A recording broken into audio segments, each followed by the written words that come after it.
Welcome to Calm Coding. This is our weekly deep dive where we look at the latest cybersecurity news and stories. Our goal, as always, is to kind of cut through the noise, figure out what's really going on and what it means for you. Absolutely. And this week, well, the sources we've gathered paint a pretty intense picture, honestly.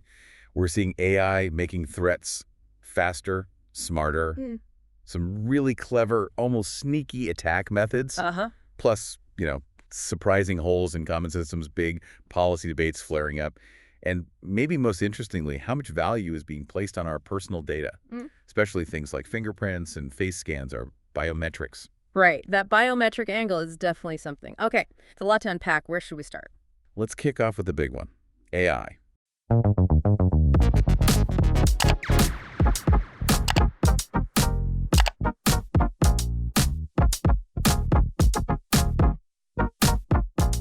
It seems to be powering this surge in cyber threats. Yeah, that feels like the headline everywhere. The sources confirm it. They do. It's pretty much what the security world was expecting, or maybe dreading.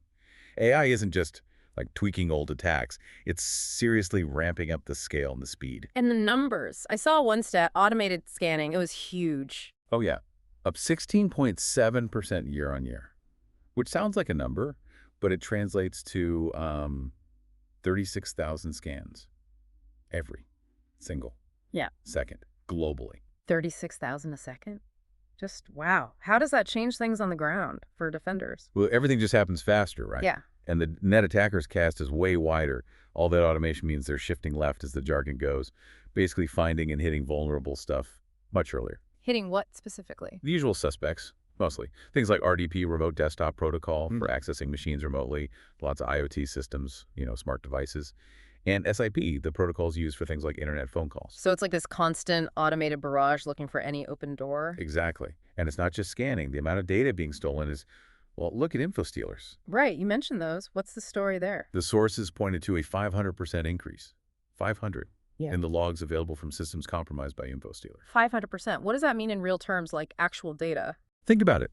It means over 1.7 billion stolen credentials are now just out there on the dark web, ready to be used. 1.5 billion sets of logins. Yeah.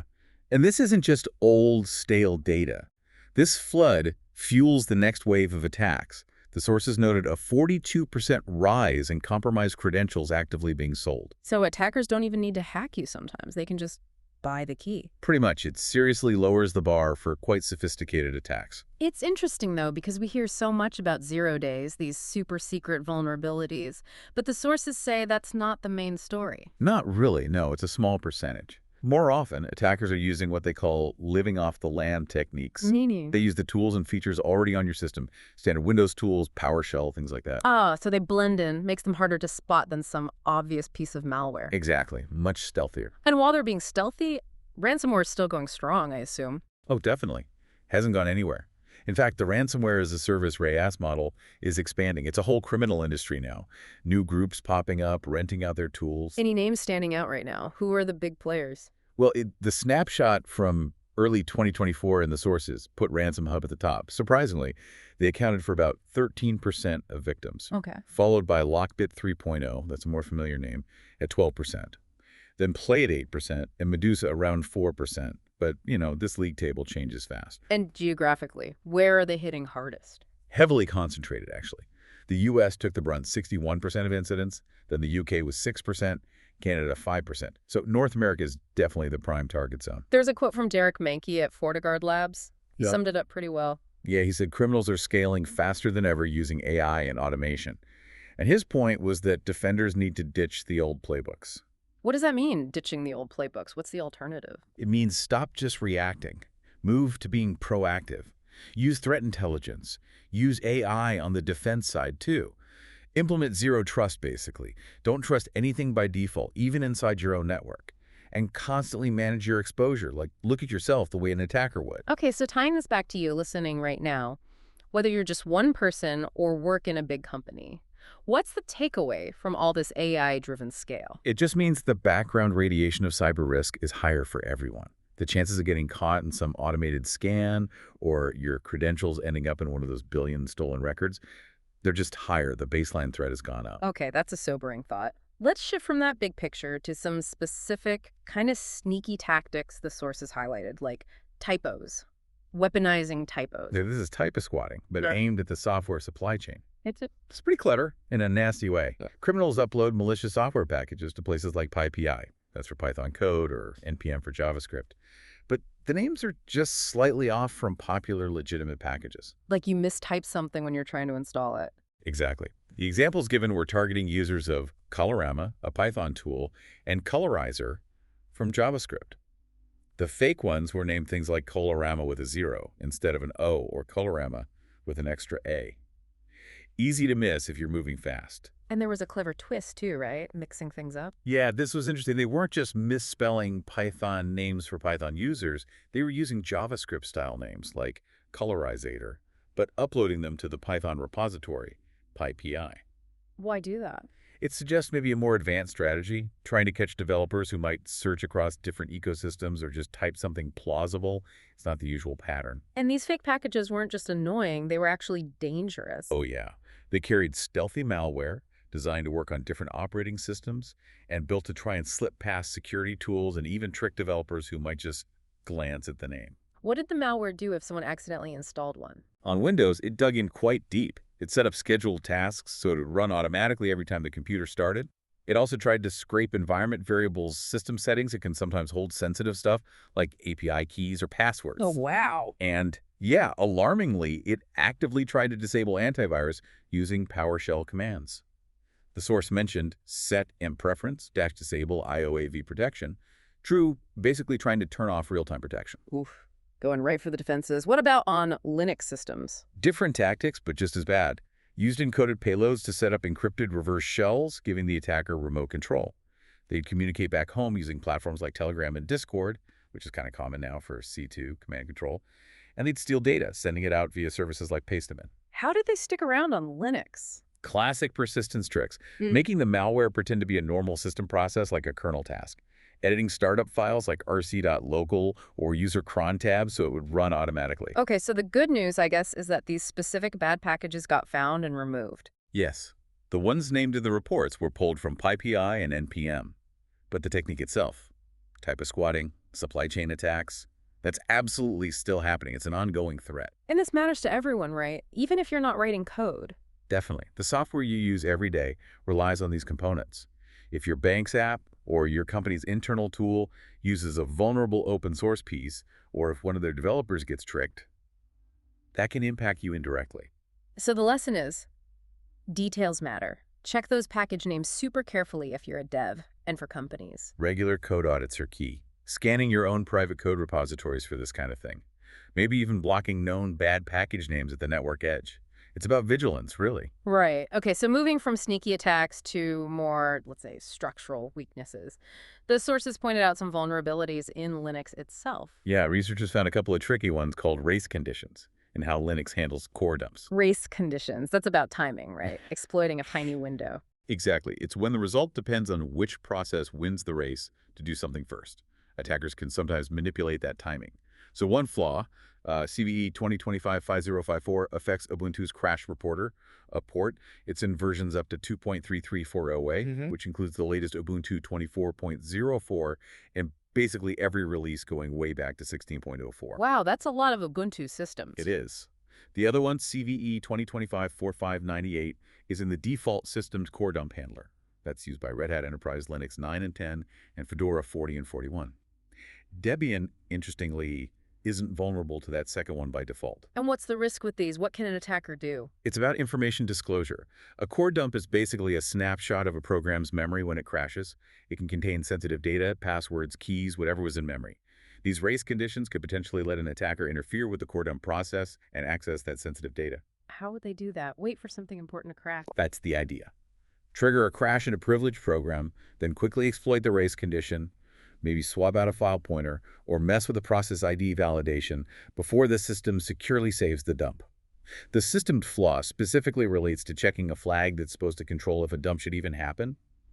The security company that found these qualies, they suggested fixes. Yeah, standard best practices mostly. Secure where core dumps are stored, make sure only the right users can access them. Implement stricter validation of process IDs to close that race window. And be extra careful with core dumps from programs running with high privileges, the SGID ones. Okay, so definitely something for Linux admins or even just users to be aware of. Patching into configuration matter. Hugely. Yeah. And it's not just the OS. Application software is a massive target too. Our sources flagged critical problems in vBulletin. That's forum software, right? Yeah, used all over the place for online communities. What's the issue there? Critical, you said. Actively exploited critical. Two big ones.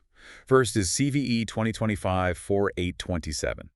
It's an API flaw rated 10 out of 10 for severity, perfect score. And yes, attackers are hitting sites with this right now. 10 out of 10 is never good. Never.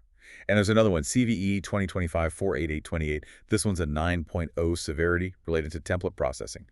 The worry here is that attackers could chain these two together to get remote code execution, RCE. Meaning they could take over the server completely. Essentially, yes. Run their own code. Game over for that forum. Which versions of vBulletin are vulnerable? It affects a pretty wide range. Yeah. Versions 5.000 up to 5.7.5 and also 6.0.0 up to 6.0.3.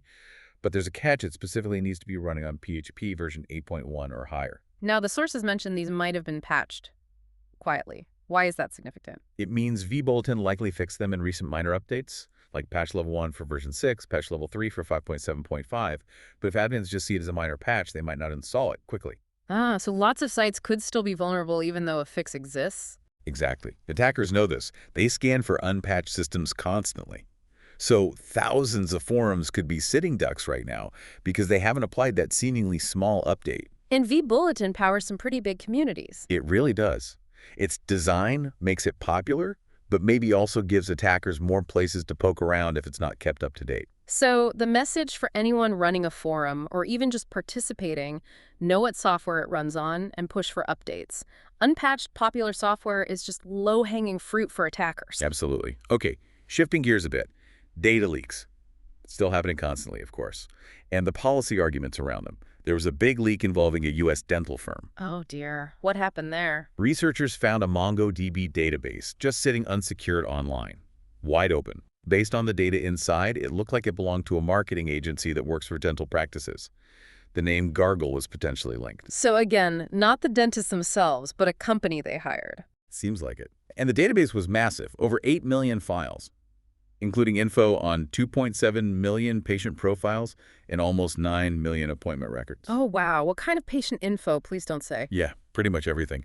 Names, birthdays, email, home addresses, phone numbers, gender, internal patient chart IDs, language, billing info, details about their appointments, full PII, personally identifiable information. That's incredibly sensitive, especially health-related data. Exactly. A goldmine for identity theft or worse. This really drives home a couple of points, doesn't it? For sure. One, unsecured databases are still a ridiculously common way for data to leak.